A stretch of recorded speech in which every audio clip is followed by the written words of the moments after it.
Welcome to Category Visionaries, the show dedicated to exploring exciting visions for the future from the founders who are on the front lines building it. In each episode, we'll speak with a visionary founder who's building a new category or reimagining an existing one. We'll learn about the problem they solve, how their technology works, and unpack their vision for the future. I'm your host, Brett Stapper, CEO of Frontlines Media. Now let's dive right into today's episode.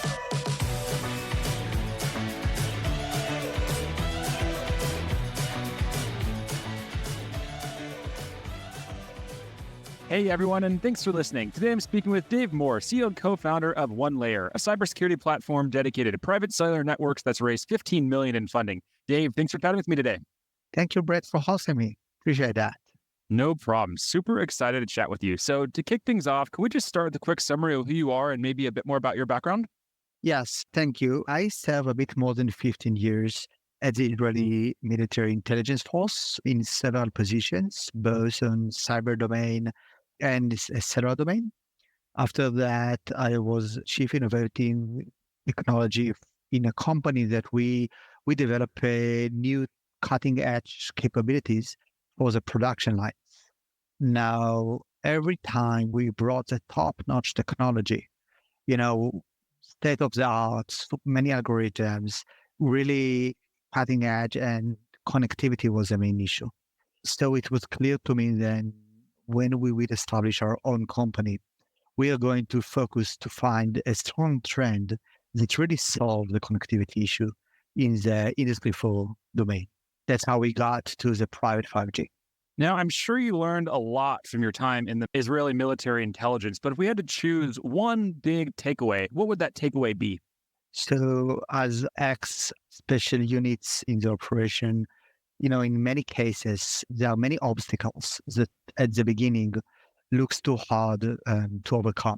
But once you allocate the right attention to details, once you're breaking down really the challenge and the gaps and the barriers, once you're bringing the best guy to your team, everything is impossible. I love that. And I'm a huge fan of the Israeli tech ecosystem. A few years back, I read the book Startup Nation, and I literally booked a flight and flew to Tel Aviv a few days or a few weeks after reading that book, just because I wanted to understand it. And the numbers were just staggering back then, and I'm sure they're even better, but so much technology comes out of Israel. It's truly astonishing, especially in cybersecurity. It seems like 50% of cybersecurity startups in the venture world come out of Israel, which I just find amazing. Yeah, I believe that, of course, we have, a very strong ecosystem. And of course, there is a lot of experience for that in the domain. But on top of that, one of the things you're really learning during your army time is to look on challenge as an opportunity. Even though it might look complicated, there is a driver's how to overcome that. Something another guest said was that people in the Israeli tech ecosystem, and because they come from this military background, they're really taught to be fearless when it comes to tackling like the biggest problems and going after the biggest competitors. And the example they were talking about there, I think, was Monday.com. And Monday.com is a big idea. It's going after this big, massive market. And their theory was, because of their time in the Israeli military, that they were able to really just build this mindset that anything is possible. You can go after these big problems and you can win against these giants. Yeah, I believe there are a few things that, during the army time, you have been tasked on a lot of cases that, as a retrospective, looks odds for putting that on a 20 years old guy. And the army gives you the opportunity to really handle things that matters and change lives. Later on, when, as part of that, as part of the process, some of the methodology that let's see when the obstacle will come, we will find a way how to overcome it. Because at the end of the day, of course, it's the army, you have a lot of resources when the time is really matter. And it's great, some even naive that everything is possible. It's amazing. Let's switch gears here and let's dive deeper into OneLayer and everything that you're doing there. So at a very high level, can you explain the problem that OneLayer solves? Sure. So until 2000-ish, organization had only one type of enterprise network, which we call all IT. But then it's split it to critical environment and regular IT, and that's been called as OT, operational technology. Few years later, around 2010, a remote computing started to evolve, what we all know about the cloud today. And in 2020, a new technology wrapped, which is the private 5G. It's an enterprise network running on your own cellular network. And today there is a capability to have, as a corporate, your own private cellular, which provides the ability to connect devices like we always have with our smartphones that enable you to have a great recovery, a very reliable connectivity, high bandwidth to connect all your IoT devices. So it's really a wireless IoT network running on a different protocol. What types of companies have a private cellular network? So today it's growing so fast that you can say every company that respects itself. You're taking the utilities of the world, you're taking the manufacturers of the world, like John Deere or Airbus or Chevron. Any corporate that really has a lot of devices. It can be ports, it can be airports, you see stadiums, you see cases of NFL, NBA, and many more.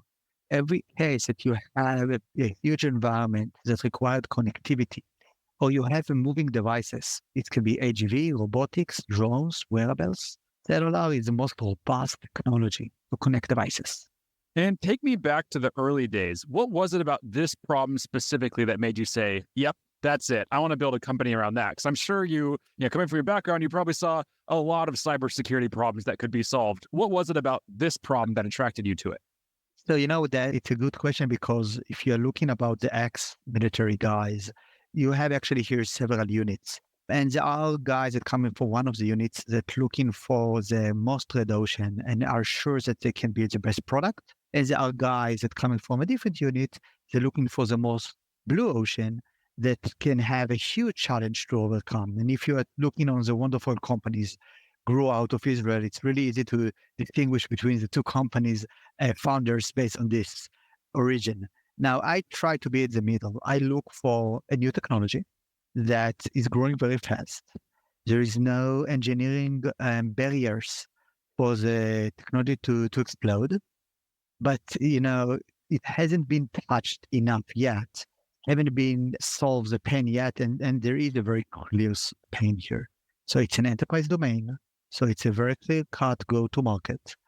It's an enterprise need, and there are great cybersecurity companies that already defined what the enterprise need in the IoT domain. But it's cellular technology, which is a very, very different than IP.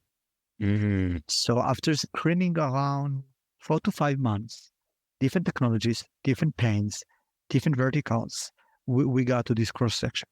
Makes a lot of sense and super interesting. Let's talk a little bit about traction. So obviously you're a private company, so I'm sure you're not going to share all numbers, but are there any metrics that you can share or numbers that you can share that demonstrate the growth that you're seeing today? Yeah. So let's say that just, we are, of course, an early stage. We are less than a year and a half, but I think that at least in the last year, in all part of the funnel, we have a challenge of over demand. So we are working very hard to enhance the team and to grow the team to support all of that. It's of course long sales cycles, but the conversion and the real pain once you're speaking with a relevant stakeholder is amazing. Is it because the domain is so defined, because IoT problems in enterprise domain is very clear, and because there is no good technologies that really designed for the private cellular because it's a new domain. All the solution from the IP domain are not really able to convert to the private 5G.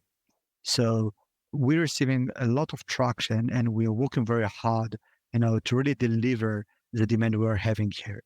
Now, in terms of capabilities here, we are already deployed in multiple geographies in a very large scale of networks. And in the cases that are a bit more on-prem and cases that are a bit more cloud environment. And you really can see that the growing amount of device is amazing. This show is brought to you by Frontlines Media, a podcast production studio that helps B2B founders launch, manage, and grow their own podcast. Now, if you're a founder, you may be thinking, I don't have time to host a podcast. I've got a company to build. Well, that's exactly what we built our service to do. You show up and host, and we handle literally everything else. To set up a call to discuss launching your own podcast, visit frontlines.io/podcast. Now, back to today's episode. What do you attribute to this growth and this success? Obviously, every founder listening in wants to, be able to say that there's that much demand, but what do you think you and the team have really gotten right? So I believe that when we map, it's a few things. First, we map what is the process to having this private 5G. And you see that in a lot of cases, security taken as an afterthought at the beginning as a pilot stage. And then the IT team want to connect this amazing network to the rest of the organization network. And the CISO or other security teams say, stop. You cannot connect that to my network. Where is the security stack? Where is my visibility? Where is my segmentation? Where is my anomaly detection? I have a well-defined compliance. I have a well-defined stack. Can you do that? So when we establish the company, we work very hard not to invent the wheel. We work very hard to say, okay, what is the enterprise problem? Let's ignore it's a cellular. How enterprise protects the IoT today? How the stack is built? Now, let's take that and try to install it as it is in the private cellular, and let's see the gap. And let's measure the time and the cost and the complexity to convert existing solution for this new domain. And we map the gaps and we crystallize three main gaps that almost required to reestablish the entire product. And no one building product from scratch unless it's a new company. Usually companies adjust existing products. And we saw this is almost impossible in this domain. So really to enable in a new domain to simplify the language, because we don't want the cybersecurity team to be a cellular experts. They already have the methodology, nothing different here. It doesn't matter that the backend of the product is cellular. And we want to simplify the day to day. So we are doing a lot of integration. So if their solution is already working, if they put the policy, if they have the visibility tools on the IT side, we integrate with those tools and translate that to the cellular language. So beside being a standalone product for the cellular domain, we're doing a lot of integration to really simplify the day-to-day. Because at the end of the day, it doesn't matter if it's a wireless, a Wi-Fi camera, cellular camera, or cable camera. The security team needs the same capabilities, the same visibility, the same segmentation. Mhm. Now, the last part, which really moves the needle, is the ability to really create here an ROI model.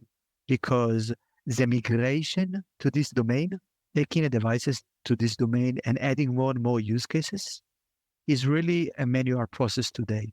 Because our security platform enable you to have a lot of capabilities, we also enable a lot of automation to onboard a new use case with the right compliance, with the right security procedures, with the right onboarding, which really have provide us abilities to work with several stakeholders. There is a security that's receiving their security stack. We have the IT that we have simplified their life. We have the digital and innovation team that have the eager to push this domain forward. And we have the economic buyer that really sees the value in the cost reduction as once the product is being deployed. Interesting.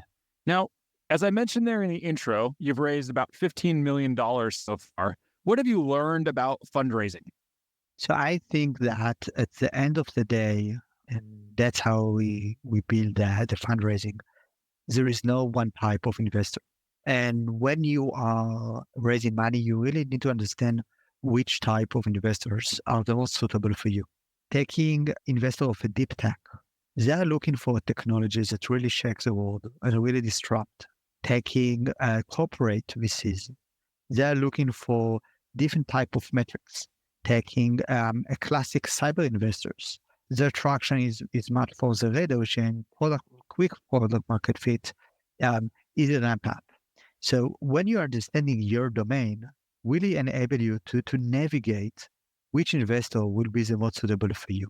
So I think that's topic number one. Topic number two, a lot of founders that I meet, see in my ecosystem and also ask questions in the past, try to highlight the upside, the positive side, and ignore or reduce the downside of the risks. And try to do the opposite. Of course, you need to show you have a plan how to be a great hyper-growth company. But no one is stupid. And if investors really see that you're allocating attention to your gaps, and this is your mitigation plan, this is how we are not ignoring the risks. You're not ignoring the gaps. You're looking them straightforward. You're taking the risk. You're measuring the risk. Your ability to frame the risk size, and you have a mitigation plan. So you're building a much more balanced company and not just, have a great dream of a pink future. Now, let's imagine you were starting the company again today from scratch. If you were doing that, what would be the number one piece of advice you'd give to yourself? Wow, that's a tough question. I think that as a retrospective, and that's what we learn, as much as we receive more data, we can move faster. So I would allocate much more attention of capabilities to open more doors, to having more dialogues, to learn more, and having more capabilities of top of the funnel versus the bottom of the funnel. Final question for you here. So let's zoom out 3 to 5 years into the future. What's that big picture vision that you're building? So as 5G, private 5G is a hyper-growth domain, we here to establish the end-to-end stack for this domain in terms of security and asset management. So based on how things is growing today, and assuming this is not going to slow down, just to be even faster, OneLayer is going to be a very dominant company in the IoT cybersecurity domain. Amazing. I love the vision. I love the problem that you're solving, and I love how you're approaching solving the problem. We are up on time, so we'll have to wrap here. If any founders listening in want to follow along with your journey as you build and execute on this vision, where should they go? LinkedIn is my best platform. That's probably the best area. Awesome. Dave, thank you so much for taking the time to join us on Category Visionaries, talking through what you're building and sharing some of these valuable lessons that you've learned along the way. I really enjoyed the conversation and appreciate you taking the time. Thank you, Brett, for having me today. No problem. Keep in touch. This episode of Category Visionaries is brought to you by Frontlines Media, Silicon Valley's leading podcast production studio. If you're a B2B founder looking for help launching and growing your own podcast, visit frontlines.io/podcast. And for the latest episode, search for Category Visionaries on your podcast platform of choice. Thanks for listening, and we'll catch you on the next episode.